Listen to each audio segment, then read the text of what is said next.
Hey everyone, Marathon Hurler here, back with some more Final Fantasy.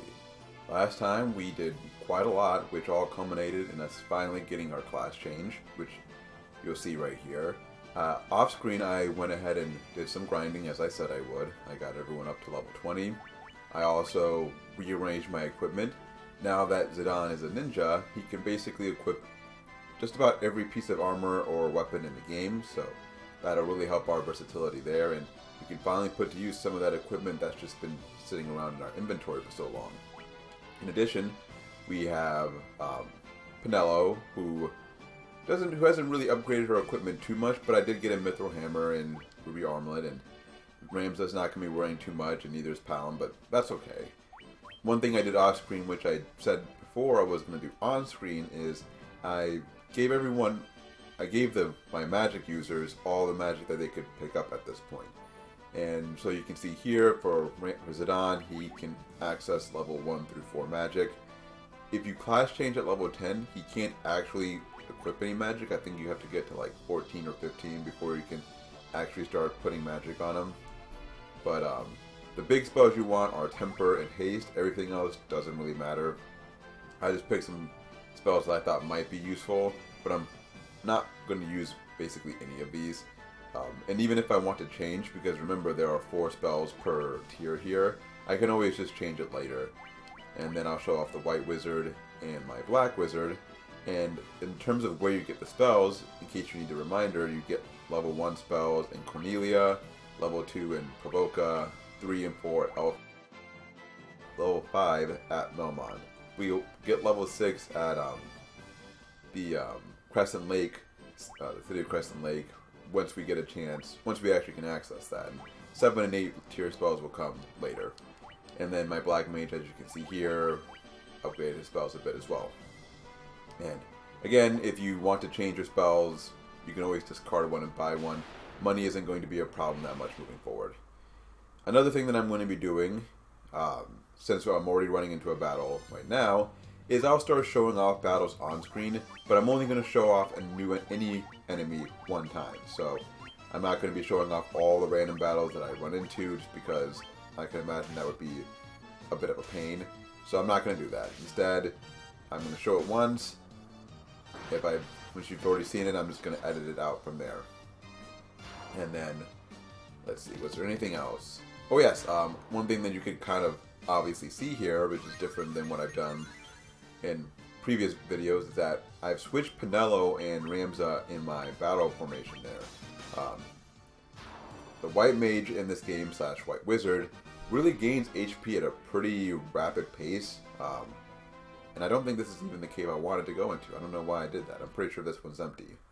But yeah, the White Wizard actually gains a lot of HP, so it's not really the worst idea to have them in the second position, especially given that they can equip way more armor than the monk can. So that's what I'm going to be doing moving forward. And we have another new enemy, Sphinx.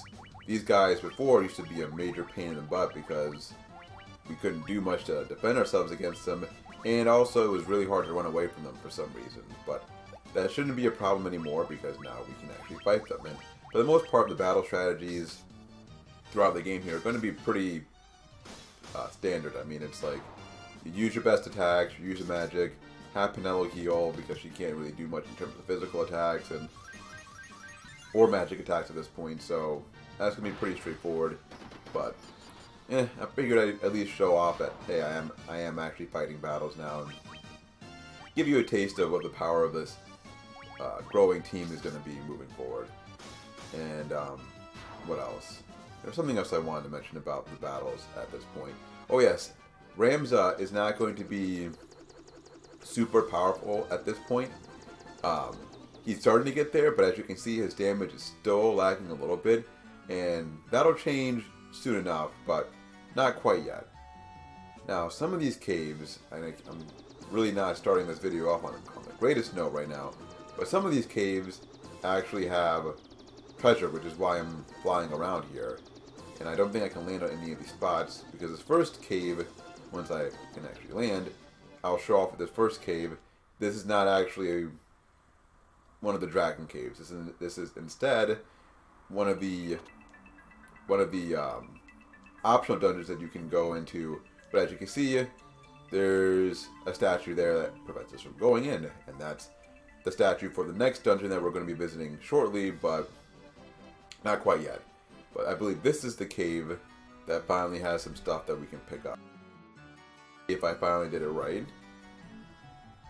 Alright. And we get a cottage and some money. Not much, but the cottage is nice, and I at least wanted to show off that there is treasure in some of these caves, albeit not the best treasure. There is one more though, which has slightly better treasure, so let's go ahead and visit that one before we move on. And we'll be good. Now, one would think, since this is actually my second time recording this video, that I would have remembered which caves had stuff in them and which ones didn't, but alas, it was not to be. That's just how it goes. The reason I'm recording this for a second time is, well, my computer has been having some troubles with the Elgato software again, and really this has been a recurring problem since I picked up my new laptop. My old laptop broke down about a half year ago when I was still on my hiatus, and when I went to replace it, I wasn't sure if I was going to come back to recording again, so I went with something that was... I went with a computer that was slightly less powerful, but was more versatile. I got one of those yoga tablets, and, you know, it's been pretty nice for, like, general life purposes, but in terms of, like, recording, it has been something of a nightmare, if I'm being completely honest. It has not been the best. I think I've mentioned before, it can't handle, you know, here's the case we want, but it can't handle anything beyond like PS2 footage. If I try to record PS3 footage on it, whenever I try to edit the videos, the software just crashes every single time.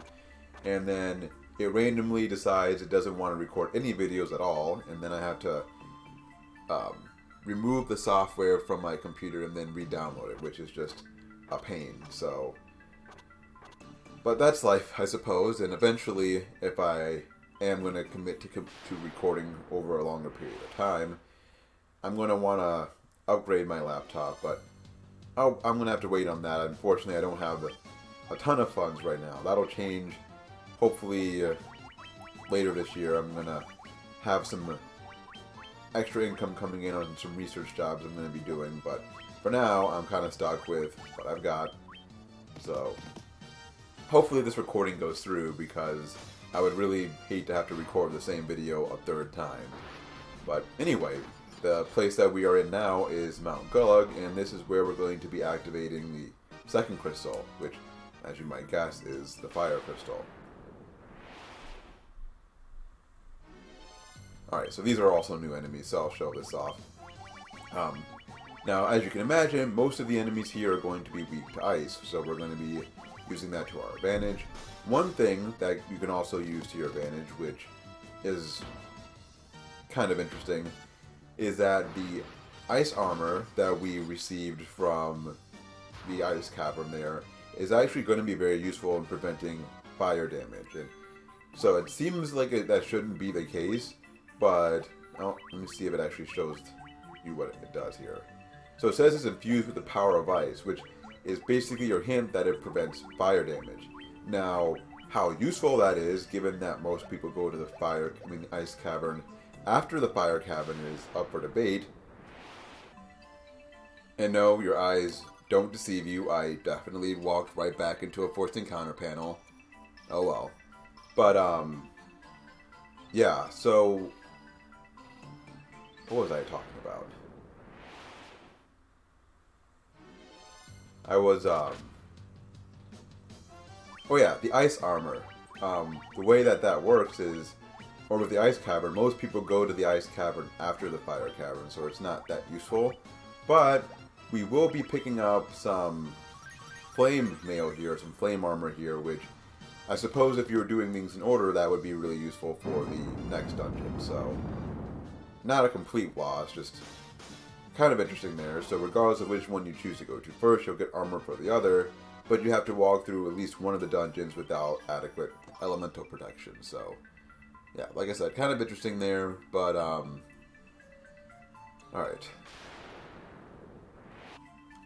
Okay, so one thing you want to keep in mind is that I didn't show this off on screen because I had already done this before, but it's a good idea in general now, and I'm going the wrong way, but it's a good idea in general to always make sure you have plenty of ethers with you, because they're so cheap at this point. They're like 150 bucks, and one thing that you may have noticed already is that the boss, or not the bosses, but the random encounters that we're going through now are offering us a lot of money. And I mean, we're talking like $1,500 per battle, which if you kind of prorate that out is 10 ethers per battle. So that's a lot of ethers that you can pick up, and there's no reason not to grab those. I mean, it basically means you have unlimited magic, and right now I've got 40 of them with me, which I had picked up prior to this when I was going through the ice cavern, because I figured I was going to need all the backup magic I could get. But yeah, just something to keep in mind. And I can't remember what the Great Oozes are weak to, if they're weak to magic at all. I mean, they might be weak to thunder, but I'm not quite 100% on that. But they are weak against physical attacks, which makes them very different than a lot of the slimes that we were facing up to this point. And I'm going to go ahead and keep this battle in. I thought it was something else, but I was kind of in the middle of a thought there, and I don't want to have to cut out the dialogue. Plus, this guy will go down in 2 hits anyway, so yeah. Some of these, or a lot of these chests that have forced encounters are going to have a different enemy, which we'll see later, but I forgot that all the early ones have fire elementals in them, so oh well. Alright, and so in that chest there we got what is called the Great Sword, also known as the Claymore. And in this version, I don't think the Claymore in Final Fantasy 1 actually increases your defense. I'm pretty sure in later games there's a weapon called Claymore or Defender which does that, but I don't think that this is the case here. And it's not as powerful as our Ice Sword, so I'm not going to equip it. But yeah, so that's what you get out of that chest. I at least wanted to show it off, and the reason we wanted to get that chest first is that, as you can kind of see if you look at the top there, we went to a dead end with the Claymore, but with the other chest that we can get, we'll be able to loop around and continue on with the dungeon, which will save us some time. So we're not going to have to completely backtrack there, so that's the reason I went after the Claymore first. And I'm trying to think if there's anything else in terms of gameplay or footage that I want to mention at this point. Oh, so there is one thing. Looking ahead to what we've got coming up, it seems like we are coming up on the end of the playthrough, not super quickly, but fairly quickly. And when I say the end of the playthrough, I am talking about the primary or the main storyline of the game. So one thing I'm thinking about doing with this playthrough, and what I'm probably going to do at this point, is instead of showing off the entire dungeons first, because if you go through the side dungeons, you're going to get way too powerful for the final boss. What I'm probably going to do is deal with the final boss first, and then deal with like all the optional stuff afterwards. I mean, there's no official post game, so I'd basically just make a save file outside of the final dungeon, make a run through that, and then go from there. Or I don't think there's a post game. When I was doing my test run, I did all the optional dungeons first just because I didn't really care to, make the final boss more challenging. So I didn't really pay attention that much after that. But if there is a post game, obviously that changes everything. But I'm more likely just to make a backup save file and then return to that after I've dealt with the final boss, as opposed to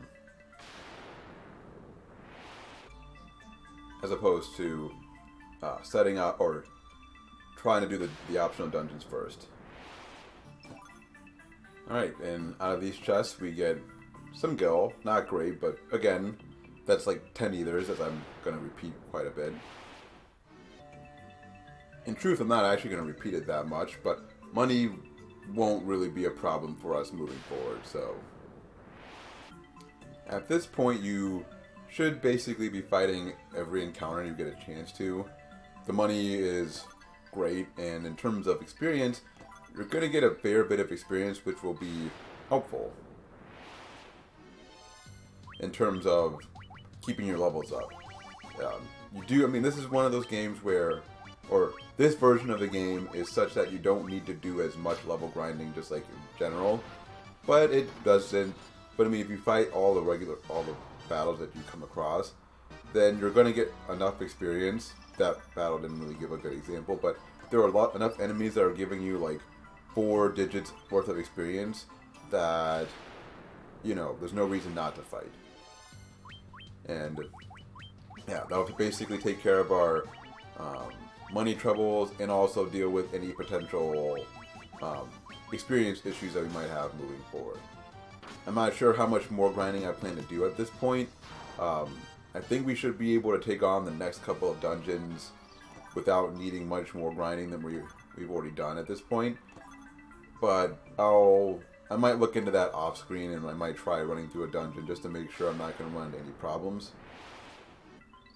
And of course, as soon as I talk about things being not that difficult, I get killed in the next battle. Yeah, so those Pyralisks, I knew there was something about them that was dangerous because they're birds, and in Final Fantasy, birds are like the most dangerous things you could ever possibly run into.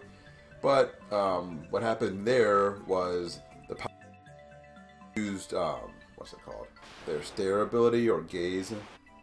So yeah, that stare ability is a one-shot KO. It's basically like the Cockatrice's regular attack, which can inflict stone,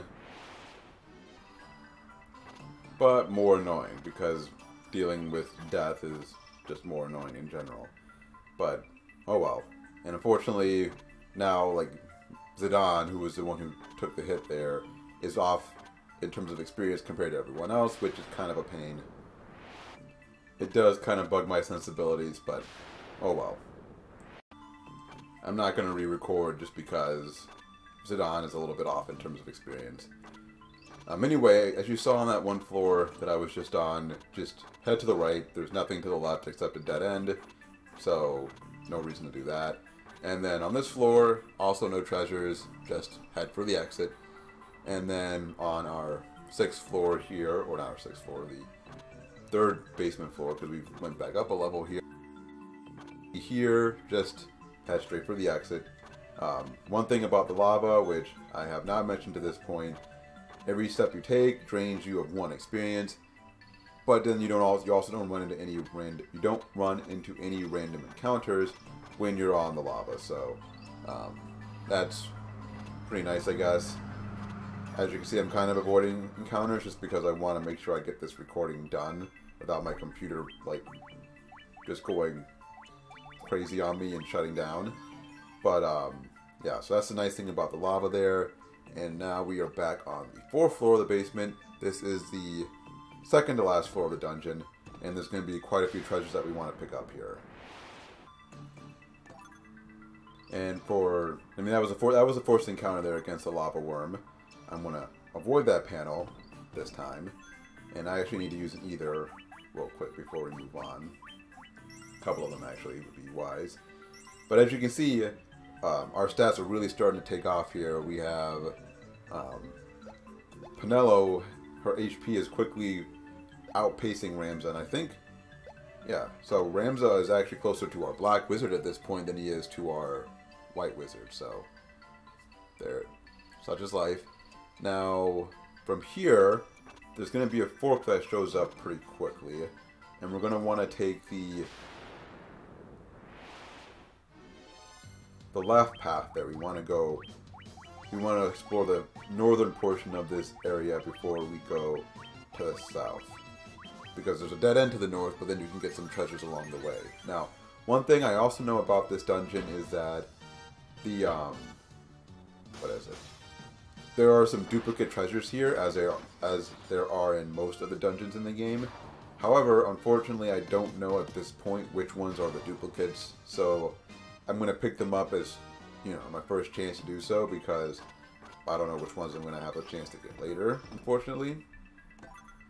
And here we get some more gil. Yeah. How much gil do we have at this point? Yeah, 140,000 gil. That's, like I said, we're not going to struggle for money too much.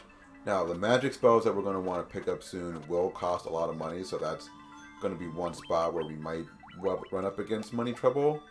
But for the most part, it's not going to be an issue for us.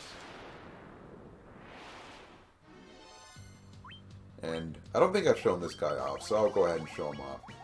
We ran into his brother, cousin, whatever you want to call it, earlier in the playthrough when we were in the ice cavern, and he had, the brother there, had an attack that was very similar in power, which was like frost or something like that, which at the time, well, it actually did more damage than what we're seeing now, and as you can imagine, given our low levels, that was basically death. So that was why when I was talking about, alright, I need to see what's gonna, or I need to make a save file ahead of time, that was why. But now we can just kill him, and it's not a problem. Alright, before beating that guy, we finally get some real money there. We got a flame shield, we get 7,300 gil. The ice brand, which operates in a completely different fashion than the ice armor, is actually useful against enemies who are weak to ice, so we already have it equipped, but if we didn't, we would actually want to equip that now, and from here we want to go south, but we want to equip the ice armor, so, or not the ice armor.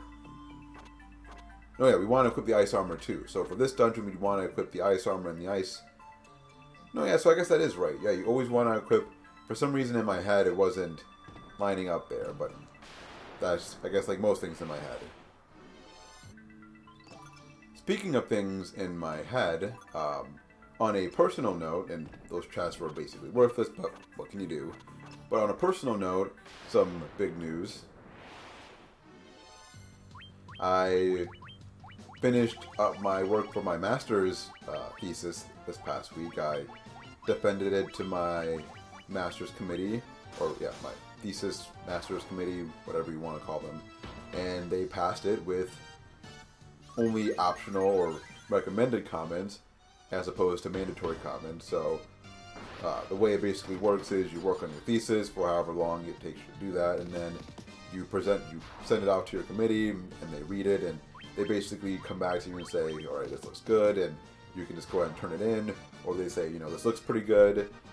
You have some edits you might want to make, but you don't have to if you don't want to. It's just kind of whatever you want to do to make it look good, because, well, once you finish your thesis, it goes, you take it to the library, your university library, and it's there for anyone who wants to read it. So they say, you know, if you want to make some edits to this, just in case you want to have it look as good as possible for future readers, go ahead, but you don't have to let us know what you're doing. In other cases, they're a little bit... Alright, there are some things that you actually... We want to see you change these things before you even submit it, like... I don't know if I've shown this guy off, but I'll show him off anyway. But, yeah, they'll say, you know, these are some changes that you actually need to make, maybe because they don't think it's, like, academically rigorous enough or whatnot, and so then you can't actually submit it at that point. And in other cases, if they really don't like it, they might say, look, you have a lot of work you need to do, and you might even have to defend your thesis again. But I got the second of those options, so basically I can make changes if I want, but I don't have to in order to be done with my master's. And, I mean, I'm going to make some changes just because, obviously, you want things to look as good as possible. I mean, it's going to be something that has my name on it, and it's something that people are going to be able to see whenever they want for, I guess, in perpetuity. So, obviously, you want it to look good, but it's still nice to kind of know that I'm done with, like, the major work. I mean, obviously, I've still got to finish up this summer class, but the class isn't very difficult. And it ends, when is it? At the end of this week. So I'm recording this on a Monday, and the class ends, so today is Monday the 29th that I'm recording this, and the class ends at the end of the week, so that would be, what, June 3rd? Or not June 3rd, July 3rd. So once I'm done with that, I am done with classes, I am done with all of that, so I'll be done with my second master's at that point. And I mean, there'll still be work to do. I mean, I have to finish out the PhD and everything, so that's another 2 years of work for me from where I'm at now, but I'll be done with classes for good, which is a really nice feeling. You know, I'm almost, I'm 28 now, and the idea of taking more classes at this point just makes my stomach wrench a bit, so that'll be nice to be done with, and I can finally focus on doing things that I want to do. And, you know, it'd be nice to say that I am a double master's instead of just, you know, someone who's working on 20 million degrees and doesn't have anything to show for it yet. But I think we should be good in terms of healing. I could restore my MP all the way to full, but I don't think that's going to be necessary for our next boss here, who is Merilith. Yep, we are the ones who woke you up. So, are you going to fight us? Whoa. I mean, that's a lot of arms you got there. Now, the way I did this, or not the way I did this, but the order in which I played the Final Fantasies, I actually started with 7 way back when it came out, and then played 8 and 9. So when I first fought Merilith, I didn't know that she was a reference to, in Final Fantasy 9 that is, I didn't know that she was a reference to, what is it? I didn't know that she was a reference to this boss right here, but she is. So, that's interesting. Now, in terms of, I should have done something else there. Eventually we'll get an item which will give our monk something to do in his first turn, but yeah. Now, of course, in my first recording, this went much more smoothly in the sense that I was able to, what did I do? I got haste and temper off before I had before my monk got his first turn, so he did a lot more damage, but what can you do? And what I was going to say about Merilith is that she's not super tough. I mean, she can cast Fire, as you can see, so you want to have no blaze set up to protect yourself from that. She does have some physical attacks which can do a fair bit of damage if you aren't careful. So I'm trying to keep my health high and everything. But beyond that, there's not much to think about with her. Yeah. So as you saw there, she did quite a bit of damage with her physical attacks, which is why you want to keep your health up. But it won't take you that many turns to finish her off. Just cast haste and temper on both of your damage dealers there. Let them wail on her. They'll be doing the bulk of the damage. Toss in a Blizzara when you can, and then you'll be good to go. So I think this should be it for her. Yeah.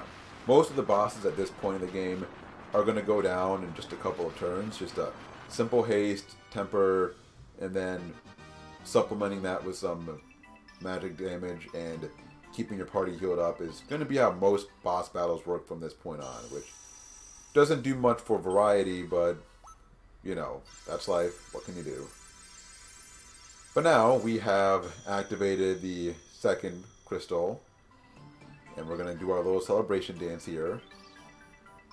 And before we leave, we get a little cutscene showing off the Hellfire Chasm, which we visited earlier. Now you'll see her statue is going to disappear. So we could visit the Hellfire Chasm if we wanted to now. As I've mentioned before, I don't want to do that at this point, but we could. And we don't have to walk all the way out. We can just step on the teleporter here, and it will send us directly outside. So I think that's all I'm going to do today. Next time, we will be dealing with the third crystal of the 4, and I believe that's the water crystal. So next time we will explore our next dungeons to do that, and I think there are a couple of towns that I need to visit. I don't think we can access the level 6 spells yet, so we'll have to wait on that, but yeah, I think we'll do all of that next time. I might do a little bit of grinding off screen just to get the level 6 tier spells to make those accessible, but there's a good chance that I won't. So yeah, I'll just see you guys then. But until then, this has been Marathon Hurdler. I want to thank you as always for checking out my videos, and hopefully I will see you next time.